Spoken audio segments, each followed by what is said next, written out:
Hello everyone, my name's Robert Nutt and with Alan Harris we are giving a presentation to the FHT Virtual Congress on energy therapies. Before Alan starts shortly to talk about the whole subject of energy therapies, I wanted to reference the fact that after this particular presentation, you should be able to answer 3 questions to do with CPD. And to help you in this, we have a useful icon, and you'll see it's a light bulb. And look out for that as Alan and I are talking, because that will appear at the moment when the key learning is being presented, which will support you to answer those questions. So don't forget to look out for the light bulb. And now over to Alan.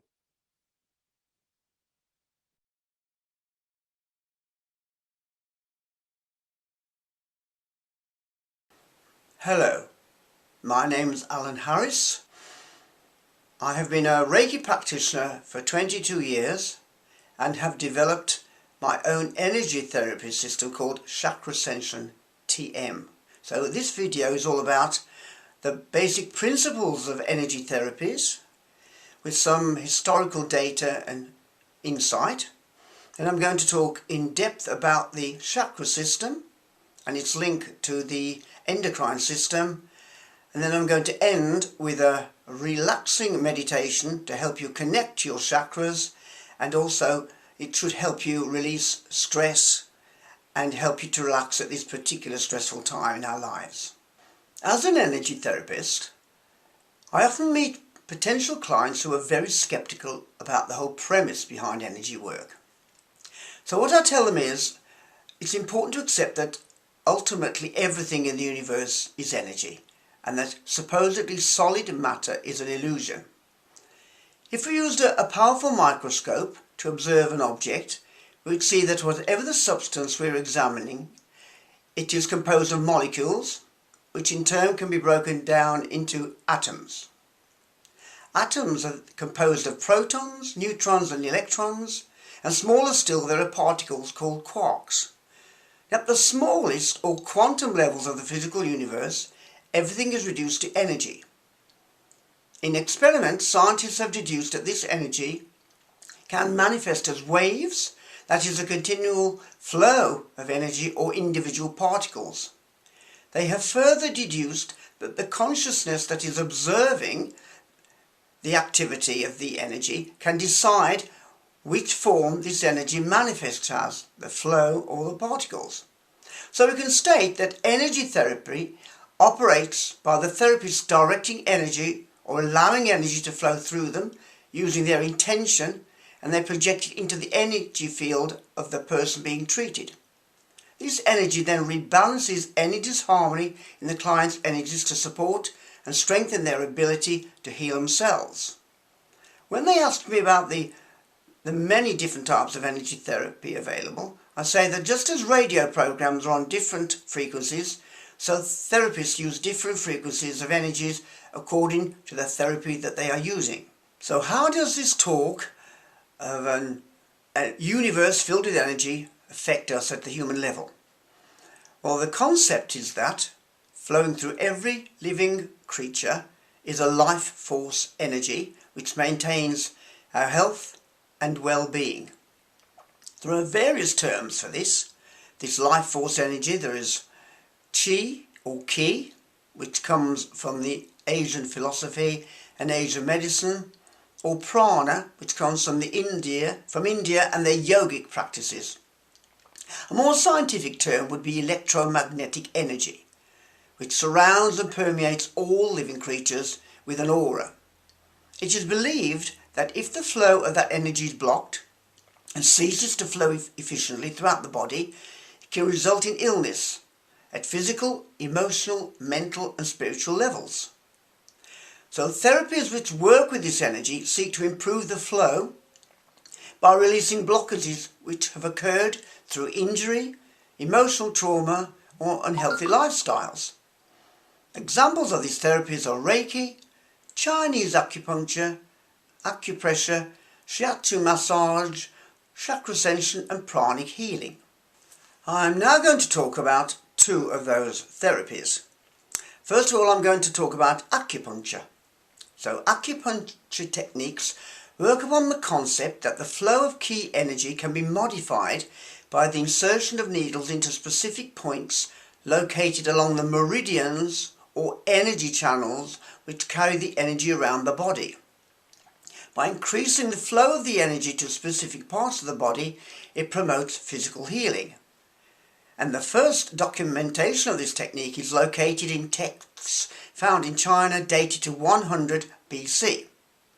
The first medical description of acupuncture by a European physician was in 1680. France was one of the first Western countries to embrace the therapy, and by the first half of the 19th century there was an interest in both America and Britain, and it is now established as an effective form of pain relief. Traditional theories of acupuncture have been challenged in the West, and the idea of ki energy has been replaced by a neurological model which thinks that the needles stimulate nerve endings and alter brain function to inhibit pain. And both traditional Chinese acupuncture and Western acupuncture coexist within holistic practices.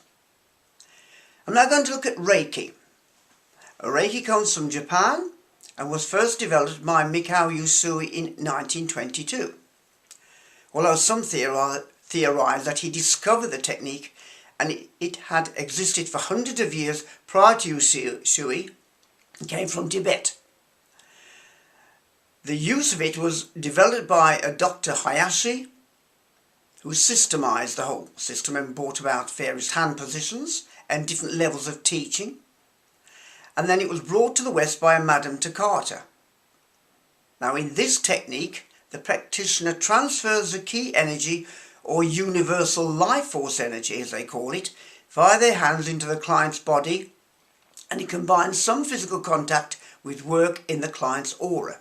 The main principle of Reiki is that the energy has its own intelligence, and it goes to that part of the body, of the client's body, that needs the energy. By increasing the flow of energy, it releases energy blockages and induces deep relaxation. And this helps with stress reduction, and by releasing stress within the body can help the body heal itself. It also works on the principle that the client's own body and energy system is drawing the energy through the practitioner. So in that case, the actual practitioner is partaking in that energy and gets a treatment during the treatment of the client. As stated earlier, I have developed my own energy therapy called chakra ascension. So obviously from the name I work very much with the chakra system, and I'm now going to talk about that. The term chakra comes from the tantric and yogic traditions of Hinduism and Buddhism and means wheel or disc. The chakra system refers to the energy centers of the body, of which there are 7, and these are located along the spine up into the head. The first one is located at the base of the spine, and the last one is located on the crown of the head. Now, although the term means wheel or disc, they are not flat centers, but are funnel-shaped spinning energy vortices which project out from the body. The front of the chakra is a conscious element where we are aware of the issue that may be affecting that chakra. The back part is a subconscious element where we may be affected by an issue, but we are not aware of the origin of the problem. Each chakra has an individual Sanskrit name. Sanskrit is the traditional language of Hindu texts and philosophy, and they are represented by geometric shapes and symbols. So these symbols also depict petals because they are meant to represent lotus blossoms. So each symbol has a specific colour and a different number of petals. The number of petals that the lotus blossom has is related to the frequency of energy that the chakra is attuned to. The lower chakras have fewer petals and lower frequency and are associated with our more instinctive or animalistic responses to experience. The higher chakras have more petals and reflect humankind's intellectual and spiritualistic responses using logic and compassion. The function of the chakras is to interact with the life force which animates the physical universe, which we've already talked about. And the names again are prana or chi or the universal energy field. The chakra at the base of the spine draws in this universal energy and distributes it throughout the human energy field via the other chakras and the nadis. The nadis are a network of energy channels flowing throughout the human energy field. This is the same concept as the meridians used in acupuncture. Energy is also passed back into the universal energy field via the chakra system, so there is a constant energy exchange. If any of the chakras cease to work efficiently or become unbalanced, it affects this flow of energy and the whole of the energy system is affected. And this imbalance can cause physical illness and psychological problems, as already stated in this talk.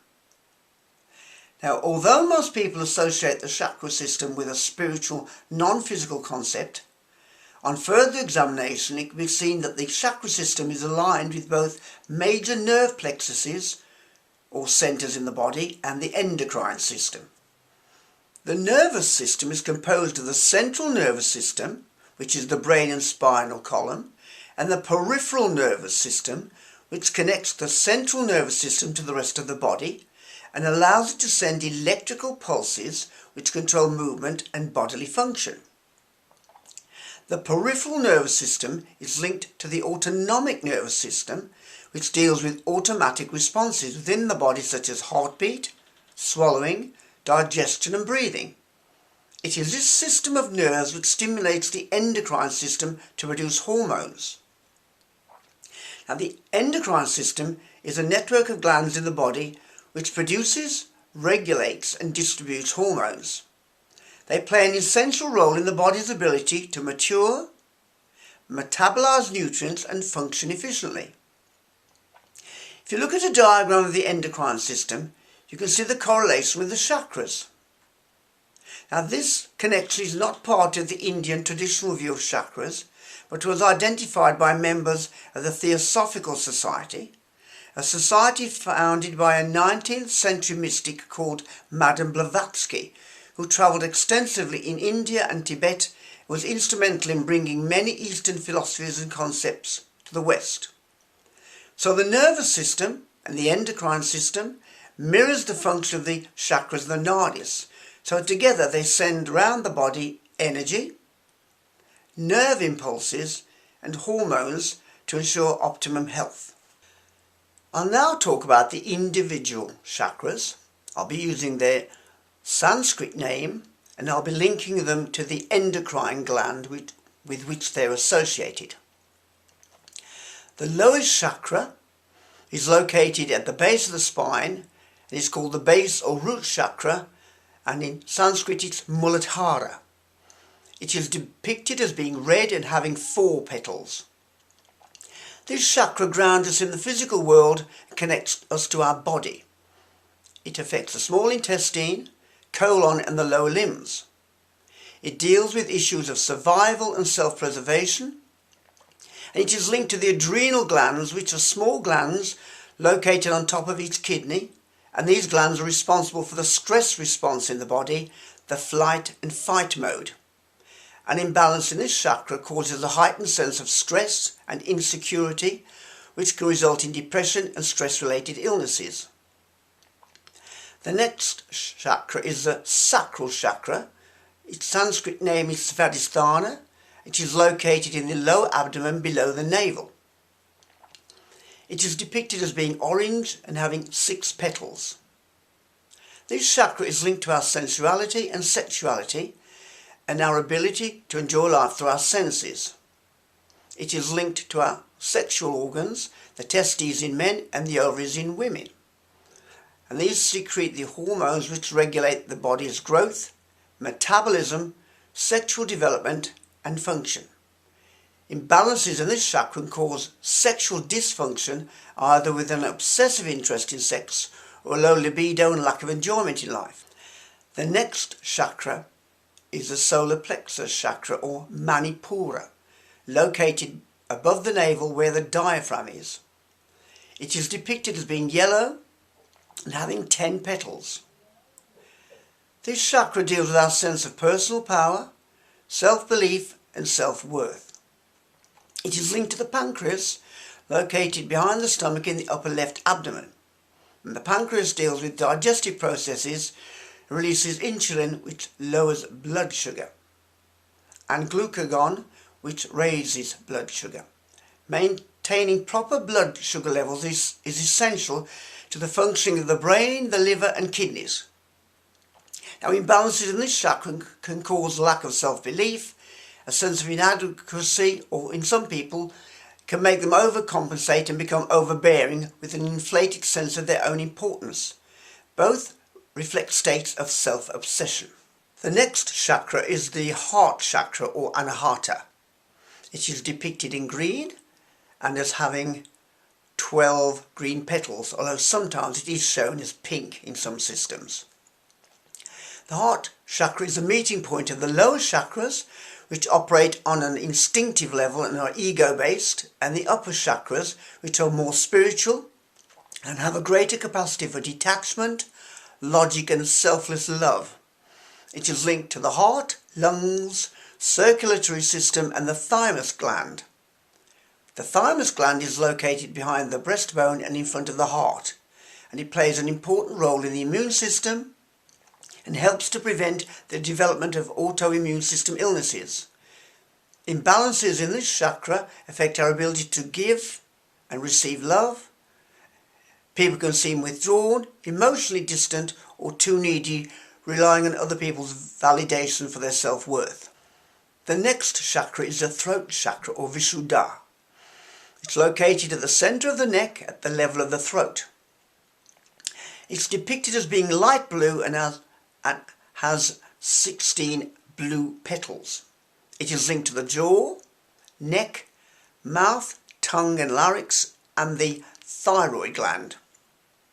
It's the first of the 3 spiritual chakras and deals with our ability to communicate and express ourselves, to speak our truth and not be afraid of people rejecting us because of what we say, although it is always important to speak with kindness and compassion. The thyroid is a butterfly-shaped gland located below the Adam's apple and along the front of the windpipe. And the thyroid gland produces hormones which regulate the body's metabolic rate. That is, the rate at which calories supplied by the food we eat is converted to the energy we need to function, controlling the heart, muscle and digestive function, brain development and bone maintenance. It works in conjunction with the pituitary gland located at the bottom of the brain, which releases hormones which regulates the amount of hormones the thyroid gland is secreting. Imbalances in this chakra can affect our ability to communicate and express our ideas, which affects our creative ability and our ability to be open to new ideas, so we can become isolated and narrow in our outlook if it's out of balance. The next chakra is the third eye chakra or Anya, located on the forehead between the eyebrows. It is depicted as being indigo and having 2 petals. Now, this is the first time the number of petals has dropped as we go higher up the chakra system. This is because the 2 petals represent 2 energy channels or nadis which meet in the brow area, and these are the Ida and Pingala. This chakra deals with insight, intuition, clairvoyance and extrasensory perception. It is linked to the skull, eyes and brain, the pituitary gland and the pineal gland. And the pituitary gland is referred to as the master gland, as it controls the activity of many other hormone-secreting glands. It's located at the base of the skull, underneath the brain and behind the bridge of the nose. It secretes a variety of hormones into the bloodstream that act on the adrenal gland, the thyroid gland, ovaries and testes, which in turn produce other hormones. It therefore controls the functions of many of the other endocrine glands. Imbalances in this chakra can cause poor cognitive processing and poor insight if underactive, and excessive fantasizing and the risk of losing touch with reality if overactive. Now, the final chakra is the crown chakra, or Sahasrara, located on top of the head. It's depicted as being violet and in some systems white or deep purple, and it has 1,000 petals. This chakra deals with our spiritual development and the merging of our individual consciousness with the universal consciousness or the God of your belief system. It is linked to the brain and skull and the pineal gland. The pineal gland is located in the centre of the brain and produces melatonin, a hormone which modulates sleep patterns and can have a positive impact on heart and blood pressure. And imbalances in this chakra can cause loss of faith, depression and poor mental health. Although I have talked about individual chakras, in order to maintain optimum health, all the chakras need to work together in harmony, much like the endocrine system. So, how do we maintain a free flow of energy throughout the body and keep our chakras working efficiently? One of the main contributors is our state of mind, as there is a strong correlation between consciousness and the health of our chakras. It is really a reciprocal relationship because all negative emotions and thoughts causes us to contract energetically, and so we close down. Positive thoughts open us out to the world and we interact with confidence. Once we go into a negative mindset, our energy levels drop, and then our chakras start to lose the ability to keep the flow of the energy moving throughout the body efficiently. When we experience an emotional trauma, an injury, or have a debilitating condition, it is important to be proactive so that we deal with the situation before we settle into a long-term negative mindset. The therapies already listed in this talk work alongside conventional treatments such as counselling, physiotherapy and the use of pain relief medication to maintain the flow of universal energy, which supports positivity, which then accelerates the healing. Also, regular treatments of Reiki, chakra ascension, pranic healing, etc. support optimum physical and mental health in a preventative manner. Meditation and mindfulness practice is also excellent for reducing stress.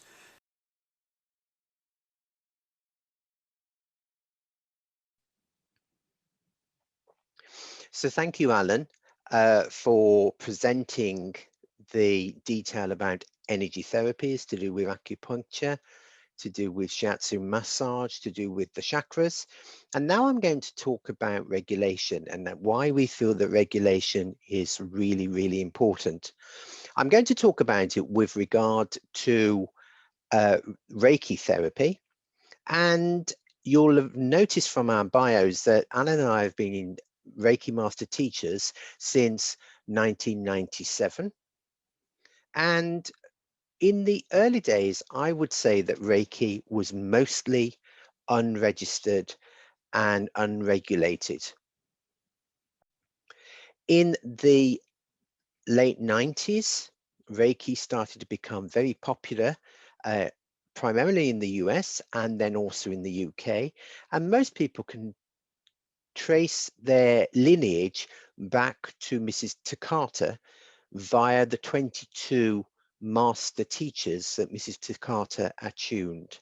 And then obviously, once chasing your lineage back to Mrs. Takata, you can then go back to Dr. Hayashi and Dr. Usui. And Alan will have talked about these individuals in the presentation.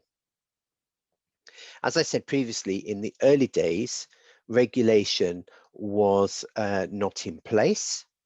And there were very different degrees of quality of teaching and also claims made to the efficacy of Reiki treatments.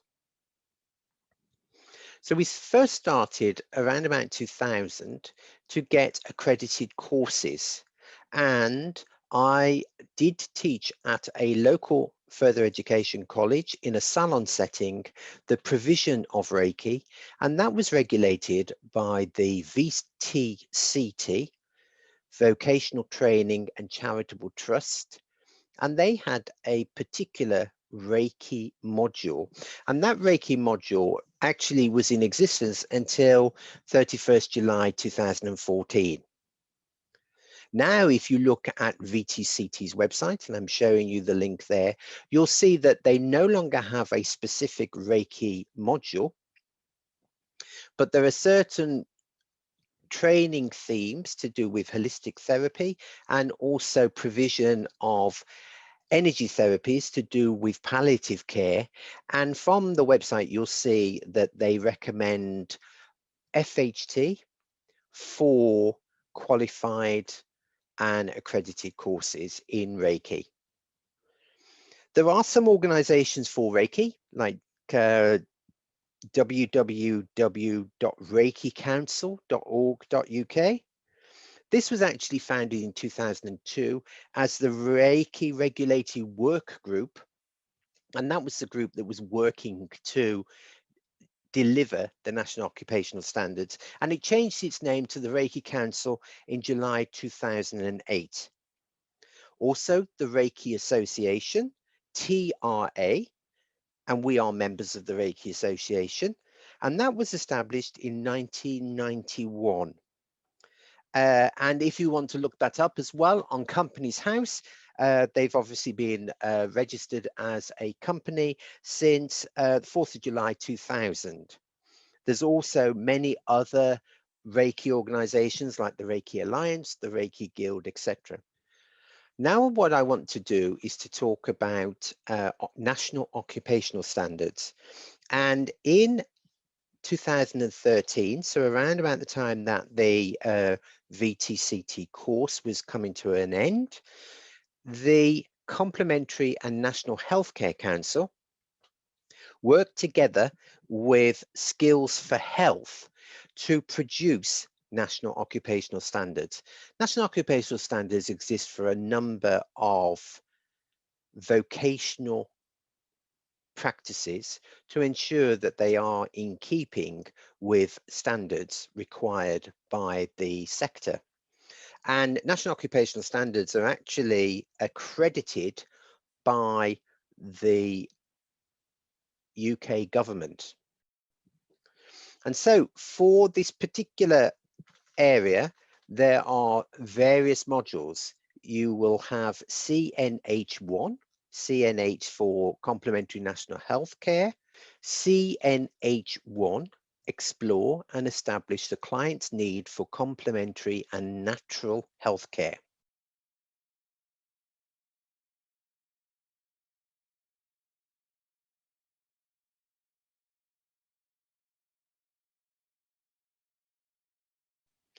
That is supported by a further module, CNH2, develop and agree plans for complementary and natural healthcare with clients. So you see, this is a partnership between the practitioner and the client themselves.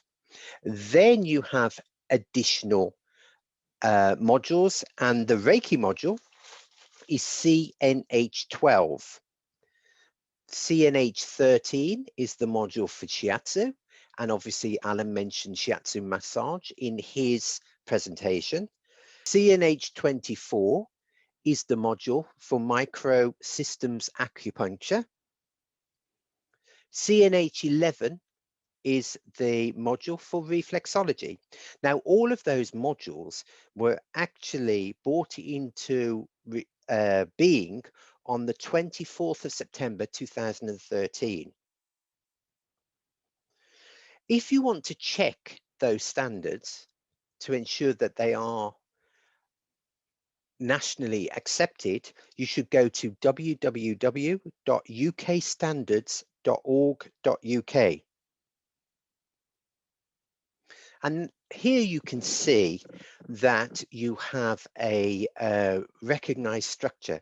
And one of the reasons why there is a recognized structure is because Reiki and other energy therapies have become recognized as providing complementary assistance to well-being. It goes very well with cancer treatments, and there are indeed many roles now, paid employed roles for Reiki practitioners and other complementary therapies within the health sector.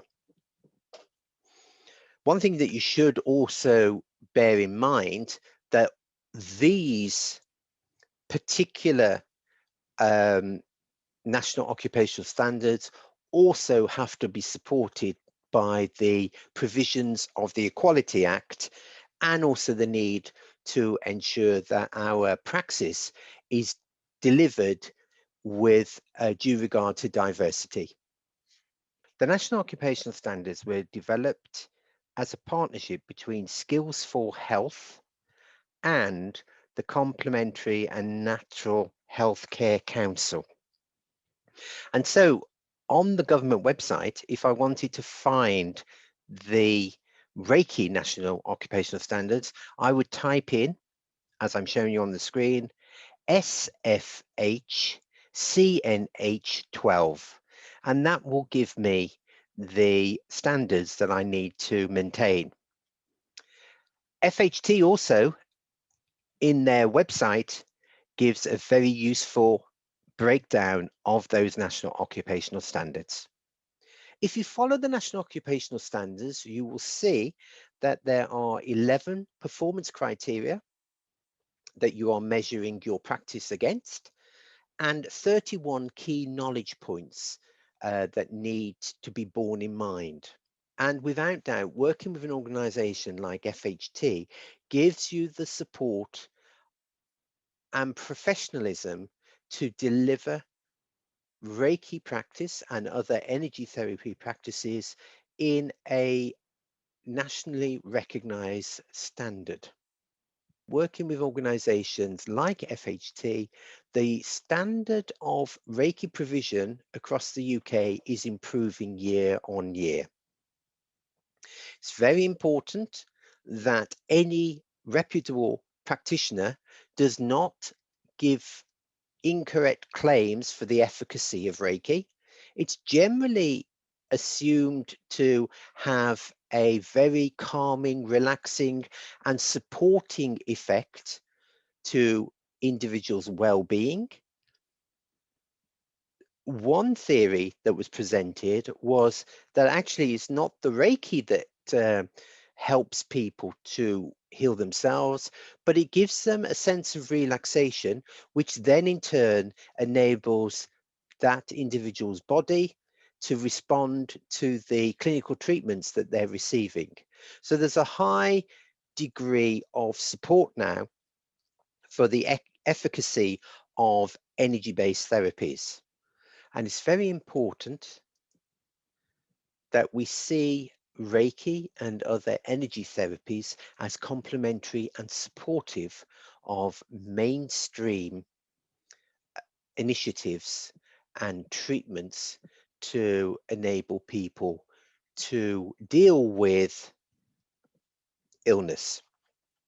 I would definitely encourage you to use the links in this video to check out the National Occupational Standards, because knowledge of those, the 11 performance criteria and the 31 key knowledge points will enable you to ensure that your delivery of Reiki, if that's something that you're doing or contemplating, will be in keeping with the national accepted praxis.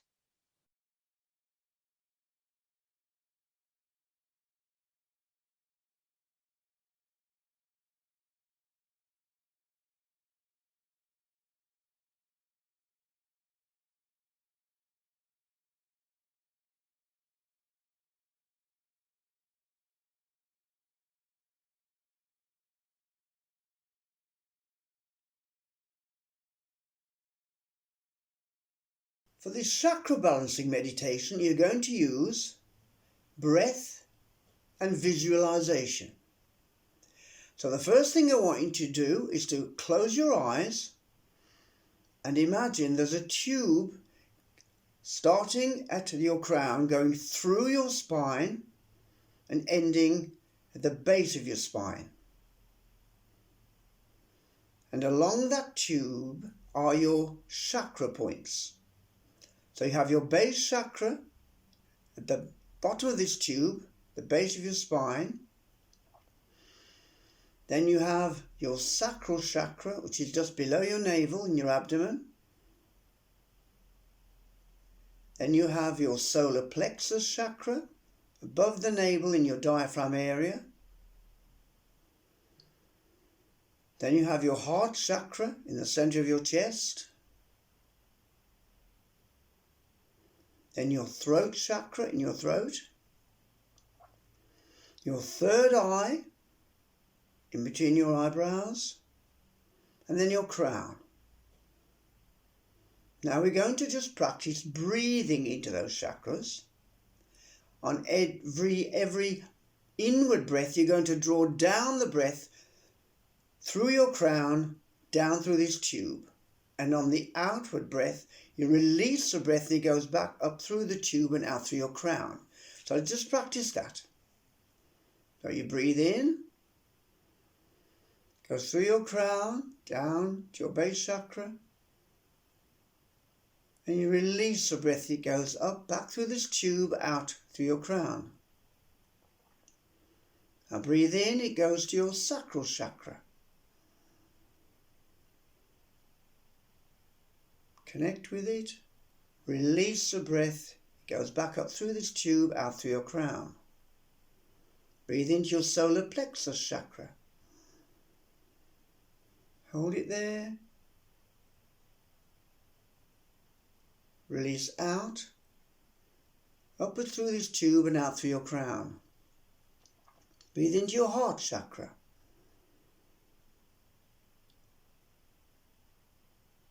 Hold it and release out. Goes up the tube, out through your crown. Now breathe it into your throat.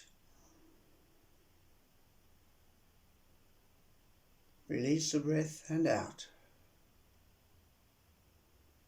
Breathe into your third eye.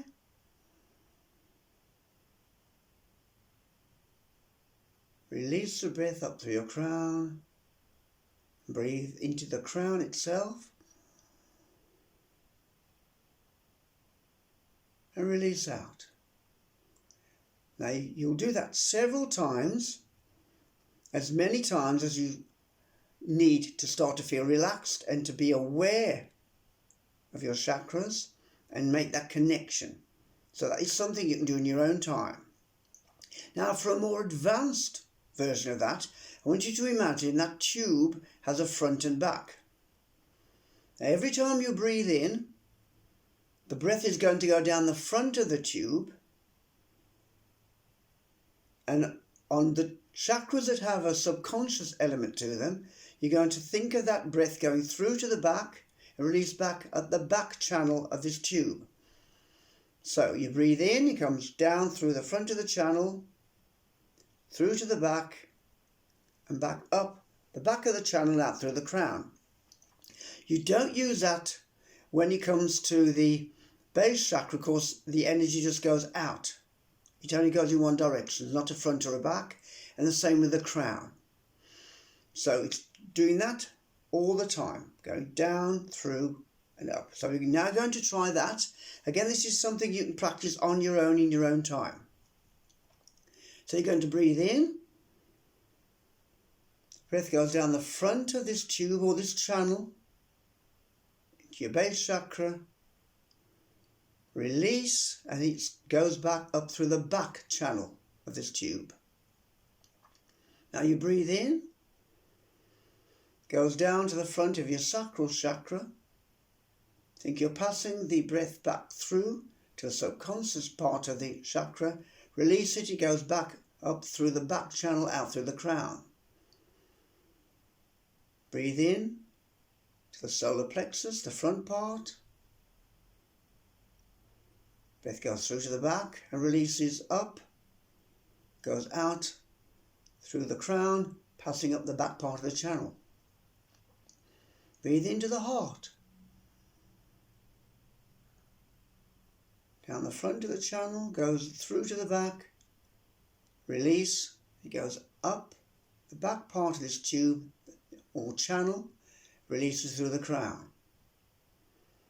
Breathe into the throat, down to the front part, through to the back and release out. Breathe in to the third eye chakra at the front. Take it through to the back and breathe out. Then breathe into the crown